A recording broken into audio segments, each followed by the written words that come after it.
I think Michelle will join us soon.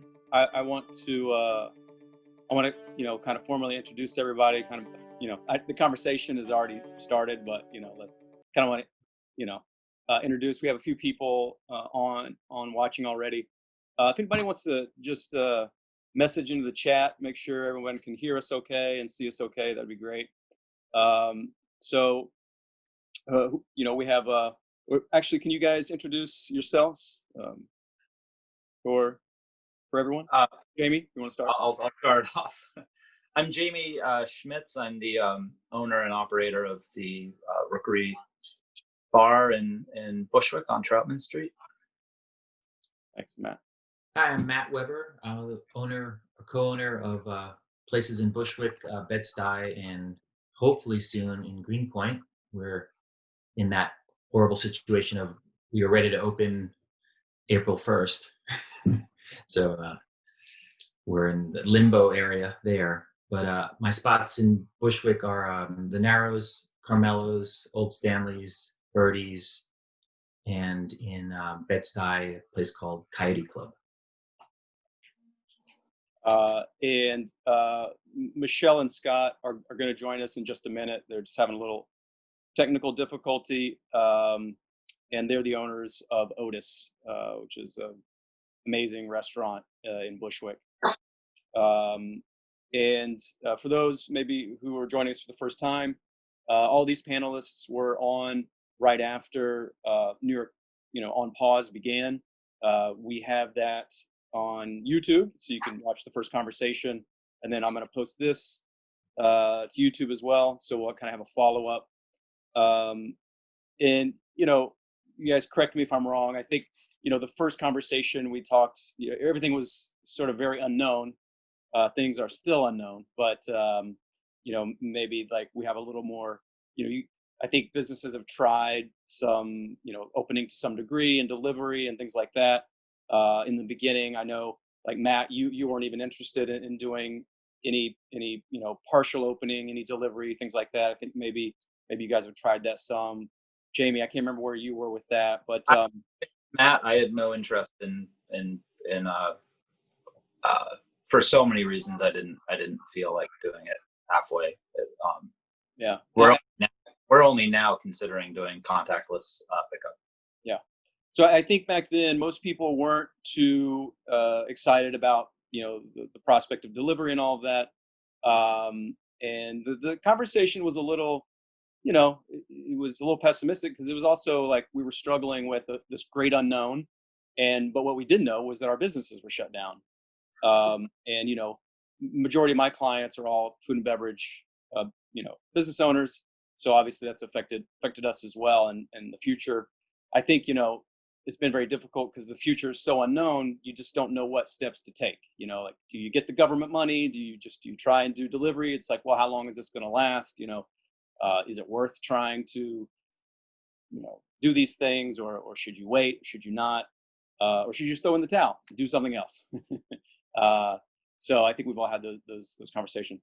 I think there's less panic now, perhaps, than there was then, but.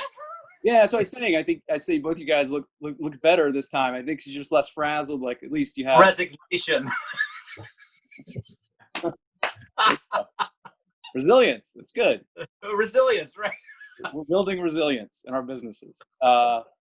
So maybe we can start with you, Jamie. What sort of things have happened since we last talked? In late March, early April. Sure. I'm probably in a different situation than a lot of folks. I have a 7-year-old daughter who I've been homeschooling. My wife and I are separated, so we don't have. You as well? 7. Yeah. Give me the bar. But so that's that's been challenging. I'm definitely not an educator, and I've always thought teachers are undervalued, and I know it now. So that's been my my ex works in advertising, and she really, she does the 9 to 5 grind from home.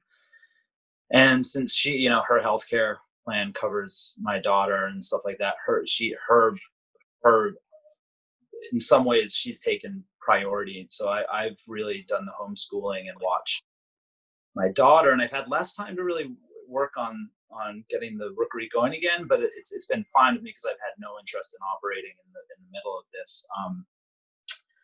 I have now started to slowly take steps to open up online commerce on our website so that we can do contactless delivery. And that will be starting within the next 2 weeks, where I'm not doing any face-to-face transactions. My primary concern through all of this is really, and from what I've seen with the people who I know who have lost family members and the people who have died who I know, have been either immigrants or native New Yorkers with extended families they're living with. And I actually know, unfortunately, even one family where the son got sick and then he took both his parents with him. So my concern through this has not been to kind of open up and do business as usual. I have employees who I worry about, particularly in the back of the house, who do live with extended families. I haven't been thrilled when I go to Bushwick. I think it scares me a bit, honestly. There's kind of a laissez-faire attitude on the streets there. It feels a bit like Mardi Gras. And so I've been hesitant to encourage kind of the behavior I've seen there. And I don't mean that in some kind of a paternal way where I'm trying to say I know better than other people. There's nothing in my business that makes one person getting sick because of my business worthwhile. And until I was absolutely certain that I could operate the rookery in a way that was completely responsible, where I had completely separate workstations for each employee working, where even in the office there was one person at a time wearing the appropriate PPE. I couldn't even get my hands on face shields, the right masks, dispensers, and all of that stuff at first anyway. So I really couldn't have operated the way I wanted to. And my point of sales company has waived all fees now for kind of online transactions and stuff. So since they've now kind of fully integrated everything, I'm able to take advantage of that as well, so that I can set up my website to be simple for customers, so it's not hard for them to do it. So it's actually easier for them than even just going up to the window. So I've kind of waited for these things to unfold so I could do this the way that was the only way I was going to do it, which is 100% safe for my customers, 100% safe for my employees. I'm going to have a temperature check every day. No one will come face to face, employees with each other or customers with employees. I don't know if it'll work. In Bushwick, I know everyone is kind of hanging out, doing shots with the bartenders out the window and partying on the streets. I don't know how people will react to that. People might be like, forget it. That seems stiff and not fun, and maybe they won't come. And I'm okay with that. If that's how it goes, I'm all right with that. I'm just going to do it the way that I feel is right and the best way I can. So you've been health first, business second, been just sort of holding out. 100%. I know. I have a really good friend in Bushwick whose mother died really quickly, who lives in Ridgewood, who's probably the reason that I'm in the Bushwick, Ridgewood area, or was there for so long. I'm not anymore, but I was there for, 15 years.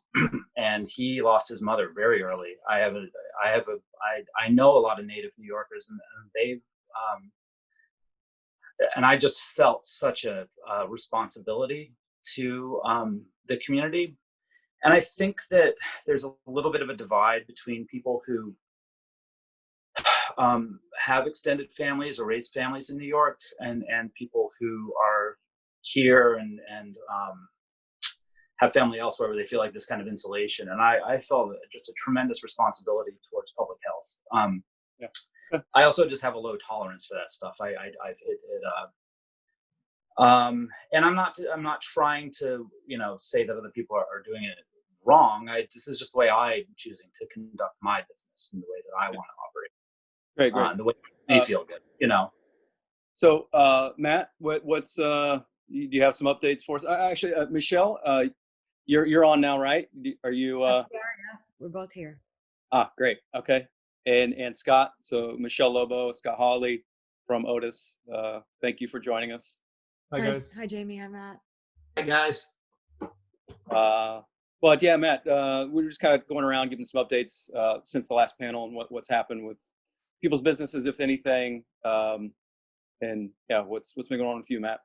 Well, I think I might be in a slightly different position than the others here in the sense that I've gone full hog on the early PPP bandwagon. I decided because all of my businesses are very small and owner operated, it made a lot of economic sense for us to figure out how, even with the doors closed, even though no one's working in the traditional sense, um, to do that way. So I've been spending a lot of time making sure that my FTE ratios are good, that I am indeed lining up my bank accounts to show the SBA and my local banker that is generating the loan.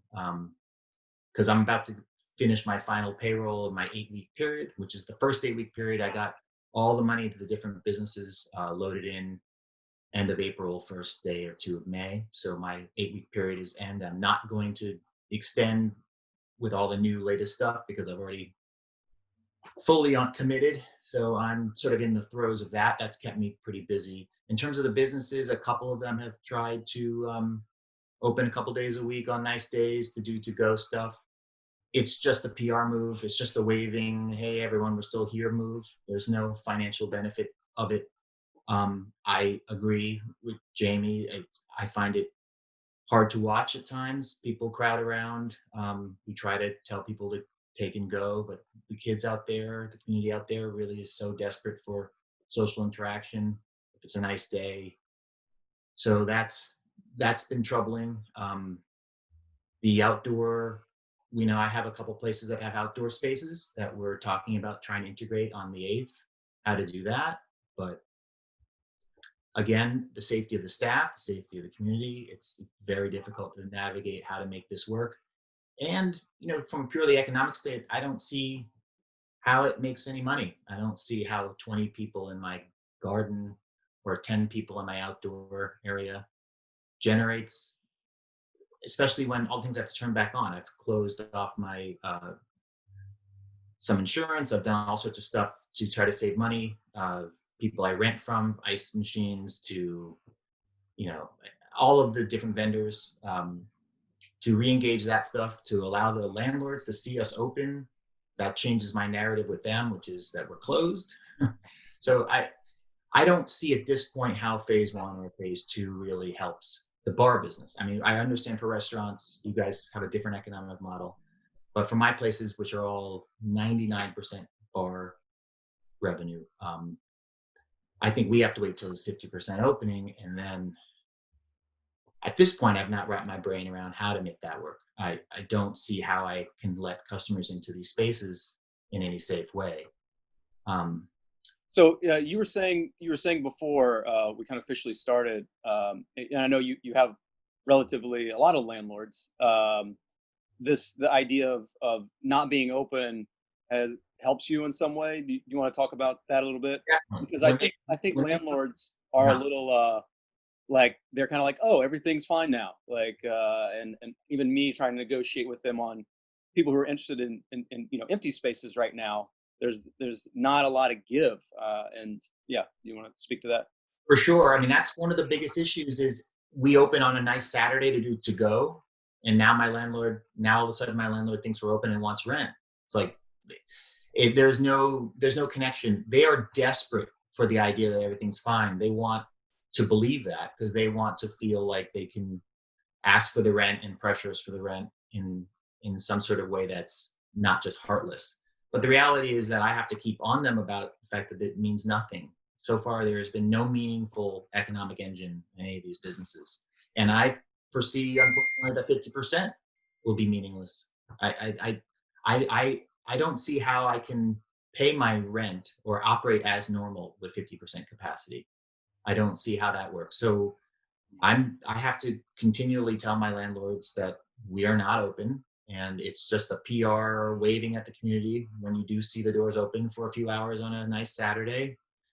And even with the 8th coming up, even this new phase coming up, there is no way that 15 customers is going to change that. And really phase 2, phase 3, whatever it is, from the 50% occupancy, if we ever do get there, hopefully in September or August, I really don't see how that works. So really, it's maintaining their expectations. That's sort of what I do. I spend a lot of time, with the PPP, for example.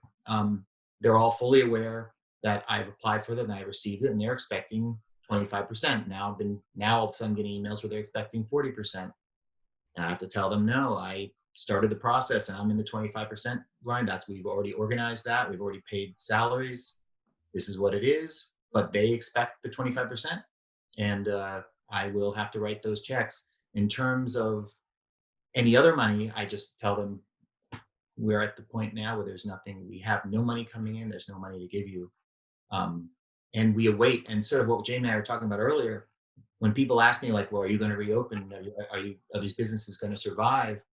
I don't know the answer to that until there is some sort of light at the end of the tunnel, in which I sit down with my landlords and say, okay, what do I owe you? Here's, some sort of negotiation. If they don't allow some concessions, or a lot of concessions, or they don't allow a very generous payment schedule, then yeah, I will probably have to close some of them. If they do, so it's really completely in the landlord's hands for me anyway. I know there's other. Matt, have you involved your counsel in this? Have you involved your legal counsel in writing letters and stuff to your landlord? Have you done this all yourself? I haven't, because I did that with one landlord, and I felt that it immediately had a litigious vibe back. And I felt that right now the human element of calling them, of writing them very informal emails like, hey, just checking in, fucking everything sucks. I hope you're paying your bills. I have found that level of communication to be infinitely more valuable tool than any kind of lawyery vibe. As soon as I do that, they lawyer up on their end. And I almost think they want that. So I Right. refuse to give it to them. I'm almost like, no, you're dealing with a human being here that is suffering, with a staff that's suffering.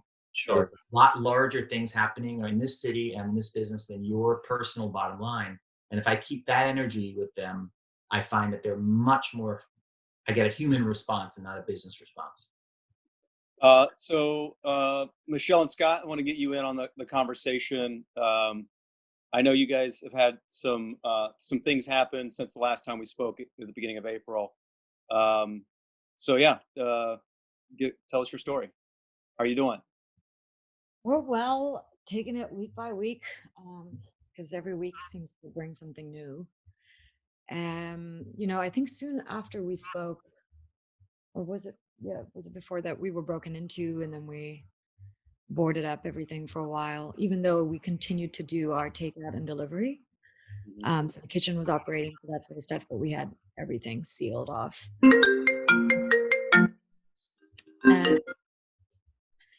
And then it started to, after a month or so of kind of working in the dark, it started to bum us out too much. And we just decided to open back up again, with the weather being as good as it has been. The weather has actually kind of not been great for us, in the sense that it seems people were doing deliveries a lot more when the pandemic scare was kind of at its infancy in the beginning, and people were really taking it seriously to stay indoors, and it was cold anyway. And the moment the weather got better, and it had been now more than a month and a half of the pandemic, people were out, seems to be driven more towards takeout and walk by business, which isn't great for us because of our location. There's not a lot of foot traffic. So we've been adapting to that, or learning how to adapt to that. But it's the same concerns that everybody else has, like some of the things that might make sense for business, like trying to draw a crowd outside is not good for public health, and like constantly navigating that balance. It's just, I think after trying to plan things out many months in advance in the beginning, like, even with the PPP loan, like getting your entire plan ready for the 8 weeks, and then after the 5th week, realizing that now this is a 24-week thing. And we've decided to sort of not really plan for anything outside of a week, just kind of go on a week by week basis, because there's just new variables thrown at you all the time. And it feels like you're kind of refiguring out or reestablishing your business model on a week by week basis, because we are kind of equal parts bar and equal parts restaurant. And so we were hoping the weather better and like the outdoor stuff, we could sort of lean more heavily on the bar. side than on the restaurant side. But as Jamie and Matt have pointed out, that there's public health risks, so it's it hasn't been too crazy on our block though, so we're not too concerned about that in the same degree. But it's been interesting just in how agile you have to be, because I can say for the last 6 weeks or so, we've done something or the other different every week. We're like experimenting constantly with different types of to-go packages. Like people are outdoors now, so we do something that's driven for picnics, or grilling. And it's just that's all that we can do right now, is kind of focus 1 week at a time to be most relevant to the circumstances of that 1 week. Yeah. Because for us, not bringing in revenue isn't an option. Our landlords haven't budged at all. And they also know that we have the PPP now, so they're not going to budge. And there's a few of our staff that have not been able to get unemployment. So we have to keep them employed. Yeah. It seems like there's like this tension between, keeping people employed, but also keeping them safe, trying to keep your business alive, but then also like offering products for people to enjoy. It's like, well, with the clear staff thing, we have not asked anybody to do a single thing that they're uncomfortable with. Like every person that comes in wants to come in. And I think maybe we're in a different situation in that everybody at the back of house sort of lives on their own. They don't have extended family to worry about, like Jamie was mentioning. Even back of house and front of house staff are uniform in that way. So everybody comes in, they ride their bikes. They don't have to, except for one person, nobody takes public transport, and they feel safe and they feel good about it, and they want to be out and they want to be working. So I think our great. might be different than some others. I can say something just to a couple of things that I think are interesting that are, I don't know if there's any positives to take out of this, but I think there are a couple of changes that are being talked about and that I've really noticed an opportunity right now for some systemic changes within my organization that I intend to make and that I will make in all my businesses moving forward, is that I'm going to do away with traditional tipping moving forward. And this is really particularly with just how the health impact has hit people in the back of the house and how the pay difference between people on the front and back of the house, which a lot of the times is along socioeconomic and race lines. This has been a huge thing in the bar and restaurant industry for a long time. And I think that the one thing that a disease like this does is it kind of erases a lot of those borders that people have. And I think particularly now with Black Lives Matter protests and everything and kind of this awareness going on, it's really, and I know it's not just me, I know a lot of people in the food and beverage industry are thinking about this right now. So moving forward, there's going to be no more tipping for front of house employees. It's going to be a increase in price, so that we will be paying kind of almost like a profit sharing, like there'll be a 20% surcharge put on everything, and that will get divided between front and back of house employees. Because I've felt just looking at being able to shut down and have this time to kind of reflect on how my organization operates and look at how valuable people are in all the different positions we have, and just how much more unemployment people are getting who work in the front of the house versus people in the back of the house has made me just really feel pretty horrible about the imbalance of the economy, the personal economy of bars and restaurants and how they work internally. And I know it's not just me. I know David Chang's been talking about this a lot. I know there have been some larger restaurateurs and bar owners in New York who during this period have rethought this. So I think that that is something that moving forward, when we do start to climb out of this, whether I climb out of this with the Rookery or it's a new business or whatever it is, that is something I will not be going back to, is the old way of paying people. And I will be trying to make that a more equitable situation moving forward. That's that's cool. That's admirable. I mean, I know Danny Meyer and there are other proponents of this. I think aren't there some like legal issues with tipping or splitting the tips? I It don't won't know. be tipping because it'll be a service charge. It'll be a surcharge. It'll get paid out. It can get paid out as a profit sharing bonus. It doesn't really matter how you do it. Yeah, sure. Yeah. Interesting. That's yeah. I hope that works. Yeah, we'll see. And yeah, maybe this is a good time too to bring up obviously the protests. I don't know how that, I mean, most of you're all shut down, so I don't think it affects your businesses that much. I know Michelle's Otis was broken into, but that had nothing to do with the protests. But has that affected your businesses at all, or were you concerned, or I don't know? Do you have any thoughts you want to share? It's topical, so I figure we should. I mean, I'll be quick because I just was talking, but we didn't show any NFL. I mean, even though we're a pub and soccer is a huge part of what we do.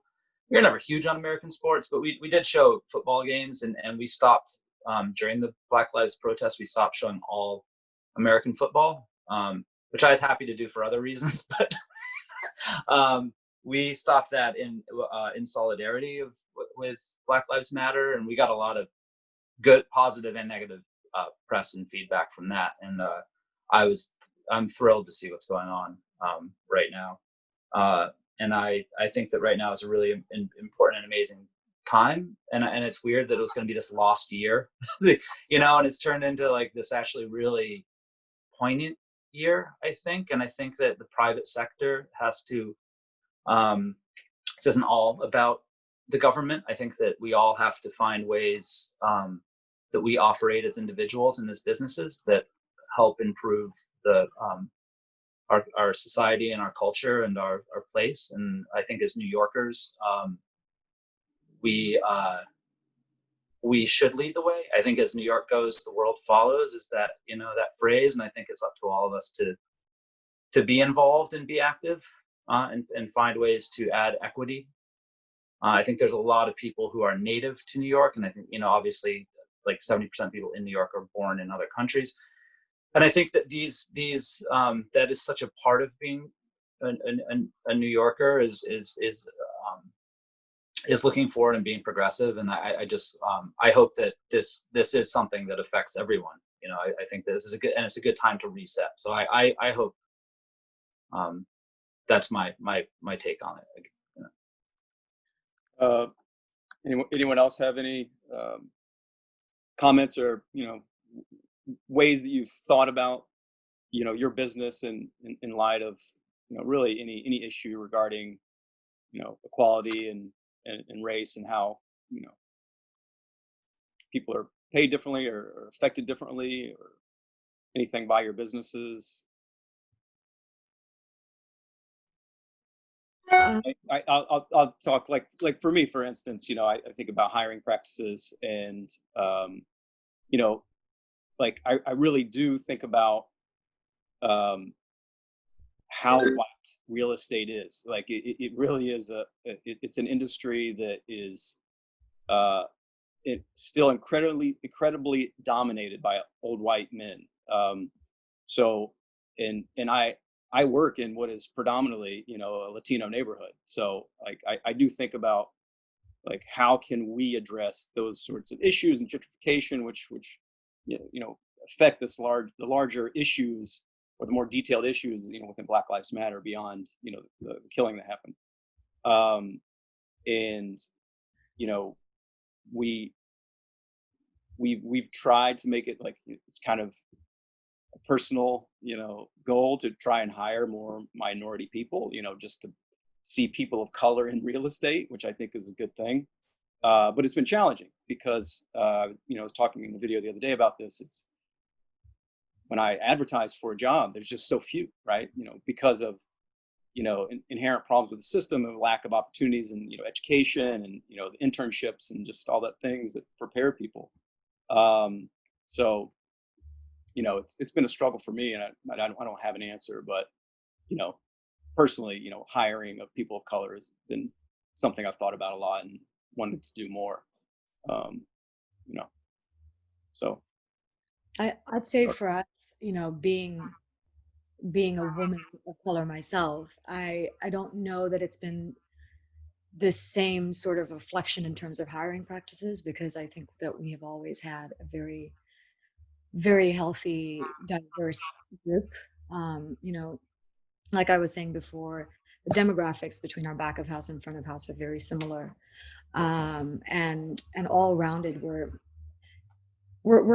just a very diverse bunch. And I will say one thing though, a couple of our younger staff members have formed a group that I'm so proud of them for, and it's incredible, completely on their own initiative, and it's taken kind of a life of its own. It's called Inbound NYC, and they through donations of cash and supply in kind, they provide these recharge stations at various protest events where they give free food and water and snacks and literature, even, that they take the time and trouble to prepare. And it's just sort of, and you can recharge your phone, it's just a place to go and have a moment to kind of recharge. And it's incredible, and they're growing with it day by day, and they get feedback from people or information from other protesters that they in turn then share with somebody else. And it's a really great initiative. I just want to get that name out there for anybody who wants to look. That's awesome. Inbound NYC. Yeah, that's great. That's great. So to kind of go back to the PPP, I did want to kind of finish that up, because there was on June 5th the Flexibility Act that was passed, which moved the test period from 8 weeks to 24 weeks. Mm-hmm. I think the maturity period of the loan from 2 to 5 years, and it's, from what I've read, the 75% thing. I think, Matt, when you were talking about landlords being like, oh, now I want 40% because they moved it to 60% towards payroll.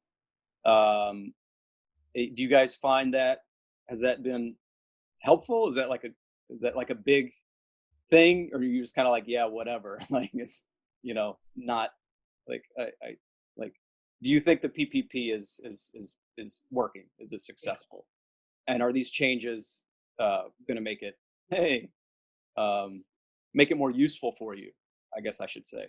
Because I know the restaurant industry, there was an issue with, you're talking about opening up post-pandemic, you still won't be hiring the same amount of employees back because you won't be as busy. So, meeting that threshold was going to be difficult. And supposedly now it's going to be more flexible. So what are your feelings? What have you read or heard? Are you, anybody? I jumped on it immediately, as I was saying earlier. So I'm in the middle of my 7th week out of my 8-week run with this. So of course, I've been pushed out of the 60-40 and all these new, because I've already committed a lot of money to staff.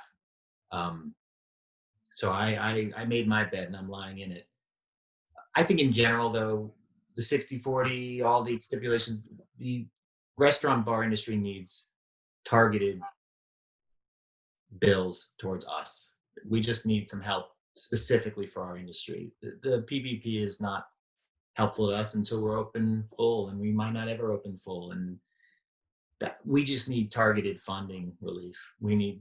They need to send us, our industry specifically.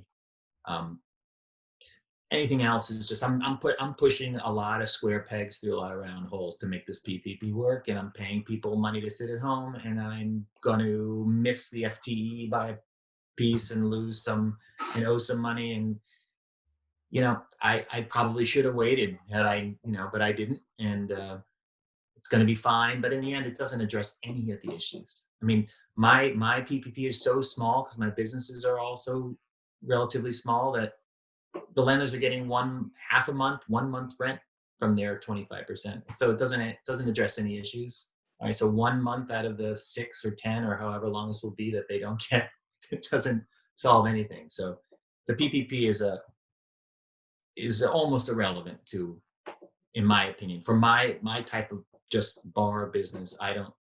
It's just something I'm making work because I had the time to find all the gray areas and pay some people I wouldn't normally pay and throw my landlord a few $1,000s and then hope that I don't owe some of it at the back end, which I probably will, because it's very confusing how to do the application. In a way, the government should just be writing checks to the landlords, because it's just this convoluted way of funneling money through you to the landlord, because it's the loose end with the pause of the economy. I mean, the whole 8 period will not have been open.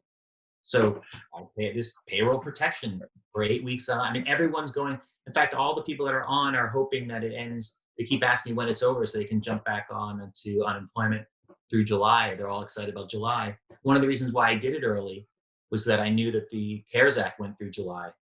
So I could get a couple people to come back because they're like, all right, and then I'll get the last 4 weeks of the. It's like, this is not the point. Because the restaurant industry, bar industry this was not thought, we were not thought about it on any level when this was done. But I have a question from one of the attendees saying, irrespective of PPP and other SBA loans, will 50% occupancy generate enough revenue to justify any rent payment? And does that go hand in hand with the 0% profit or any profit? Yeah. So, 50% occupancy. Not for me. My operating, the amount of if I'm just going to throw this out here, if I don't make, even with, I have a pub, so I don't have like waiters and bussers. I have like a bartender, a busser, waiter, and a cook. Because we do very simple food. But so we already operate at this really minimal. I can't cut anymore. I'm already a lean, mean, profitable machine. But if I don't clear $100,000 a month, I lose money. I lose as much money as I don't make over that. And that's all there is to it. Yep. 50% occupancy, I'm going to lose probably $50,000 at least a month if I'm operating. I have gas bills. I have a huge space that needs to be heated and cooled. I have my garbage pickup. I have all my insurance. I have all the costs don't change. Yeah, the costs don't change. So if, the minute I open that machine back up and it starts purring, I am ticking it down. I'm looking at just flushing money down the toilet. I mean, literally my water bill. I mean, it's like, so 50% occupancy will not do it. And me even doing this tentative soft opening I'm doing with just contactless pickup and delivery and stuff, I'm going to give it a month and see how it goes. But I'm just going to close again if it's not working, and just see how long I can wait until a vaccine comes out or something. Because at 50% occupancy, I need a different business plan. The business plan I have now with the rent was built specifically for a full, busy house. And I get that. and I'm lucky. And the business model I built, I was able to turn into a success. But to reinvent this as a smaller business, you have to take my costs and make them smaller too. It's not scalable within the confines I'm working within. Okay, so I have Jamie Weissman here. Wanted to maybe add something to the conversation. Are you on, Jamie? Can you hear me all right? Maybe could you be a little bit louder? Any better? Yeah, that's Is it any better? You want to introduce yourself? Yeah, it's Jamie Weissman here. There's some other folks on the line from the community board as well. I brought them in. So I'm on CB4 and also on the Permit and Licenses Committee, and I wanted to just kind of flesh out a couple of ideas about what I think is happening and going on. There's a lot of the open streets discussion. You're going to see a real push from Councilman Reynoso and the borough president to start to open streets up, or at least closing the traffic during the day. I've been speaking to Jamie about this as well. But there are other locations throughout the district. So you really kind of want to work with, there's a DOT application that you can go through, the community board office, Celeste and Melissa, who's the chair of the permits and license committee, we're all kind of willing to help, and you can reach out via email to be guided on where, there are lots of mapping tools and stuff in the New York City system to see. The city and the state do know that the 50% occupancy doesn't work, right? And we have to, and they understand that those costs are, they're not downwardly scalable, and so people have to make a decision as to whether they're not going to put good money after bad. And so we know that, and we're trying pretty hard to try to open up these streets. And I think one of the points that you made was with respect to having crowding outside bars, like what we saw in Manhattan and things like that. We need to alleviate that tension, right? And I think the way to do that is to try to use these outdoor spaces. And everybody's been talking about it, but it does seem like that's going to happen. The targeting of it is, it's supposed to be a 5-day permit application, so you'll want to be able to move quickly based on your liquor license drawings, to be able to amend and show where you would, take that outdoor area and where you would put tables if you're allowed to do that. So you want to research that to the extent it works with your business model. The thing that you should be aware of is that the outdoor table service concept is really what most of these community boards are after. They do not want like kind of outdoor, festival type of environments. So if to the extent that you can tool your model to sell alcohol, for sure, you're going to want to have some sort of food component and table service. That does not necessarily mean it's tables and chairs, but not necessarily, full waitress services. A lot of people are going to be going to contactless, phone-based ordering systems and tying into your point of sale to do that sort of work, because that is where I think the customers feel more comfortable. But any way we can get that spacing. So I wanted folks to be aware of that we're trying to get that done. And there's a lot of work in the background happening, but there's the coordination between the Department of Health, right, which regulates the food, the Department of Transportation, which regulates the street, and the state liquor authority that regulates liquor, right? So all three of those groups are trying to work together to have this rollout for the phase 2 outdoor seating to the extent you could do that, and you have either in your backyard or your front yard or adjacent parking lots. With respect to your lease obligations, and this is me speaking as a developer because we develop property in the neighborhood as well, to put that hat on, I think a number one thing that people are looking at in this interim pre-vaccine period is a scalable occupancy cost, whereby folks are saying, this is a percentage of sales, this is what I'm able to deliver. I think there's two groups of people. There's people that think this is a kind of secular change, and people that think that I wish it could go back to the way it was. Most people have fallen into those two categories, and a lot of the landlords, because they are, for all the reasons you described earlier in the call, they kind of want it to be the way it used to be, and it isn't. So the more thoughtful landlords, I try to hope that I'm in that category, are saying we're working with the tenants and saying, listen, let's figure out a method of operation that doesn't have you lose $50,000 a month, and let's do a scalable thing, and let's also look at if this is 90 days, 100 days, periods of rent that couldn't have been paid because it's not even legal to operate. So it's hard for me to say that in my lease, hey, I leased you space where you have 100 occupants.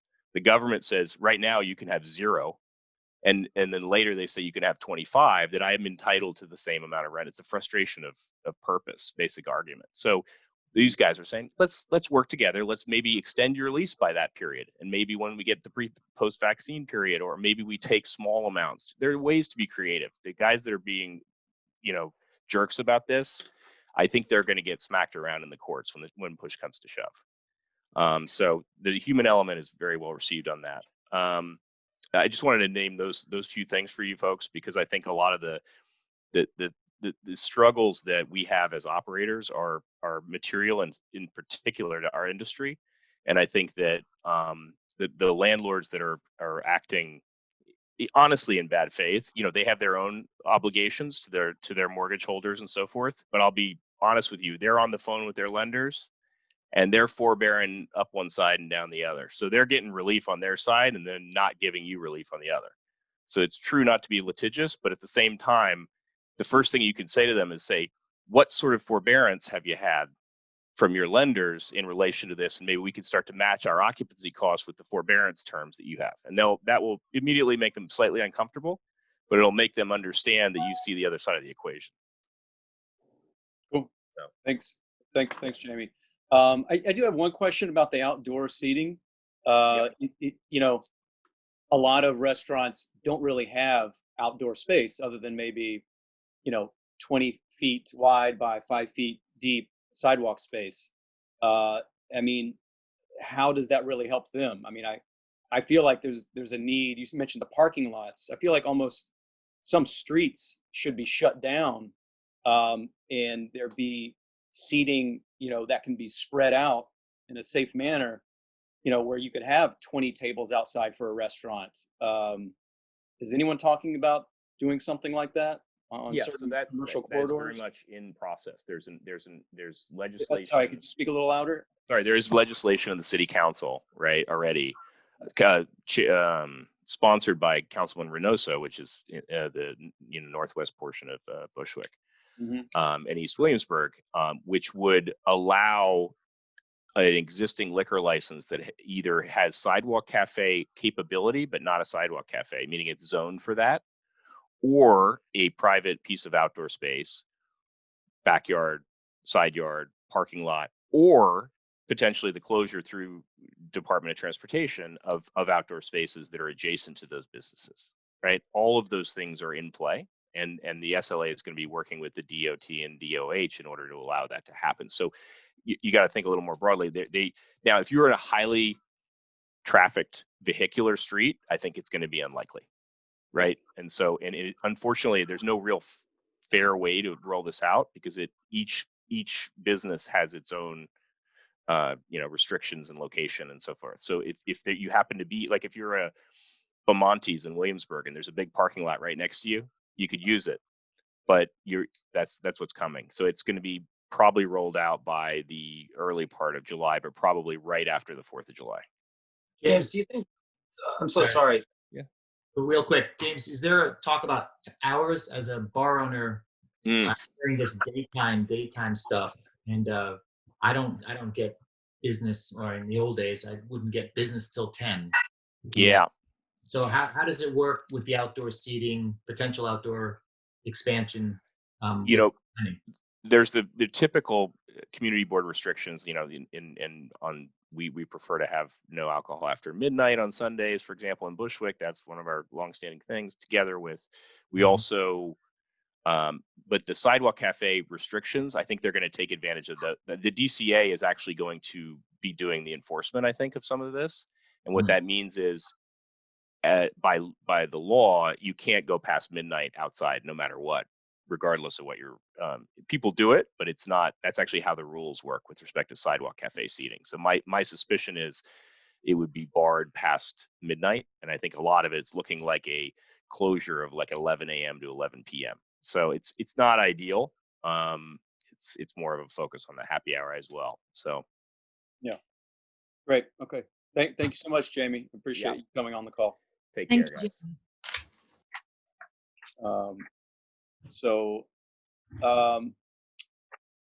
I just want to give everybody a chance now to just kind of talk about what you think about the future. I'll just say my experience most recently, I've been getting a lot of calls for places, people looking for places that are selling, so already built out. We have a much cuter panelist. This is great. Thanks for coming aboard. And interestingly, I kind of across the board, the people who've been contacting me have been looking for smaller spaces to focus on delivery and takeout concepts. So I think there are some business owners that are really doubling down on that, just thinking about getting rid of their dining rooms and running basically, fast casual to go delivery concepts. Do you guys feel that's the way things are going to go kind of permanently? Like, do you have, what's your feeling about that? I mean, are we going to? It's not an industry I'd want to be part of. It's not. I said that, you know, I'm doing this to get through. Hopefully, for me, my love is the space. It's the hospitality. It's the environment. It's the transportiveness. I have no interest. I would rather be a landscaper than sell food out the back door. Personally, that's just me personally, and I know a lot of people feel differently about it. But for me, that the reason I'm in it is a very a personal experience, in that the feeling you get going into a place. And I don't think I could ever, I can do something in the interim for now. I would probably be opening a smaller place that has that integrated into it. But I don't think I would ever personally want to do that. And I don't see the value in that in New York.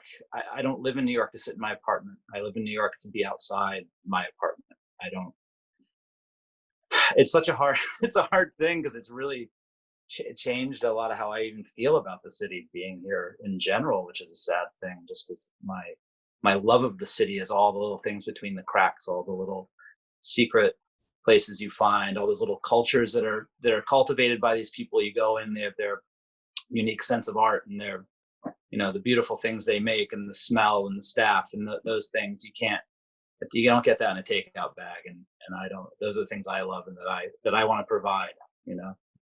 I can respect from a restaurateur, like a chef point of view, how some other options would be interesting. I come from a bartending background. I love the bar business in its pure essence. I like the relationship between the bartender and its patrons, and that 101, you know, of what I like. So I struggle. I hear about these other concepts and stuff, and maybe from a foodie point of view, you know, you love your food and you can figure out a way to give it to the customer different ways. I can respect that. But for me personally, the bar business is interaction. It is this. And if we can't have that, I don't see how to move forward in a way that resonates for me, you know. Yeah. And Michelle, do you see you know, this takeout and delivery being a permanent part of your business? I know you guys, you know, I'm not kind of have sure. a very chef focused, elevated kind of thing Well, going on at Otis.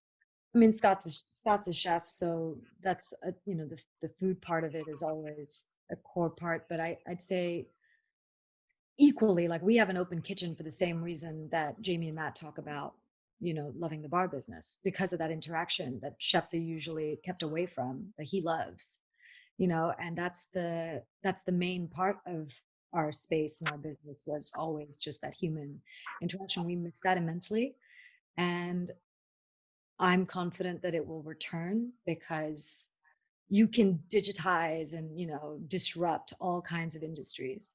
I don't see how people will suddenly cease wanting to interact with each other in person. You know, come what may, that will continue to exist. I believe that strongly. So, you know, our lease at Otis, we have many years left on it. The other lease that we signed, it's 11 years. Like, in the course of that entire span, I'm very confident that we will be able to go back to something that's sustainable for an in-person business. So we're doubling down on it. Like, how it'll look for the next 2 years, that's anybody's guess. And that's why we're just going to take it a day at a time and try to be as agile as we can be to survive this hump. But long term, we're optimistic about still being able to have a sustainable business that's about hospitality. Yeah. I'm optimistic too. I think. Justin, one last thing I just want to throw in, as a native New Yorker, born and raised in the city, I've seen 70s white flight, the you know, the city going bankrupt, the 80s being crazy, of course 9/11. The thing that the city is a resilient city. It will be reborn. It will become back stronger. It always does. It's just a question of how, but it will. I have 100% faith. I don't mean to be negative Nancy about. I have 100% faith that the city will rebound and that it will take time. If there's a generation of us in this business that gets sacrificed on the altar of this time, you know, that remains to be seen. But there will be bars, there will be restaurants, there will be people on the streets. It's just, we just have to weather the storm if we can. But I'm 100% confident that New York City will be the resilient city it always has been. Yeah, there were bars after the bubonic plague, so I'm sure. Yeah, cool. I was going to say one thing that I had hoped might change through all of this, because I've seen, despite not liking the big groups of people right now gathering outside bars on the street and drinking from a public health standpoint, I was hoping that maybe the culture of the street culture in New York might open up for more of like a model they have in London, where groups of people can gather outside bars on the street with an open container. Just because I've been surprised at how, other than the fact people are bottled up, how well behaved people have been. I live in Prospect Heights, and there's a really nice little craft beer place around the corner that sells growlers and stuff, and people just they've shut all the streets down around the park up here, and there's this really nice street culture where people are riding their bikes, they're out with their kids, people are social distancing and have masks on. It's not like they're crowded up, but a couple of people will go sit on the sidewalk and drink their beer, and the police are walking by, they're paying no mind to the whole thing. And I was like, this reminds me of hanging out in London in the summer, and just like that kind of, and I was like, wow, New Yorkers can handle this. Like, this isn't like, it's not going to like just spiral into drunken chaos. There aren't going to be fights on the streets. 100%. And I was like, maybe there's room in New York for us to turn into like a city like everywhere else in the world, where you can take your beer outside and enjoy it in the sun. Yep. And I thought that maybe, I was actually going to ask James about that, and if that was something that he might see as the direction City Council might reconsider this kind of strict Puritan open container law we have in New York. Because trust me, if people in London can handle open containers, New Yorkers can. So, Absolutely. So we've been here about an hour. I think we're ending on a pretty positive note. Yeah, it's great. I again want to thank all of you for coming and taking time out of your schedule once again. And yeah, that's it. Any last words for anyone? No. Good. Thank you, Justin. Thank you, guys. Yeah. Nice to Thank see you. you all. Sorry we didn't see you guys. You too. Good luck, everyone. All right. Yeah, we'll have to meet in person sometime. Can't wait. Yeah. Awesome. We're here. All right. Thanks, guys. Bye. Bye. Thank you.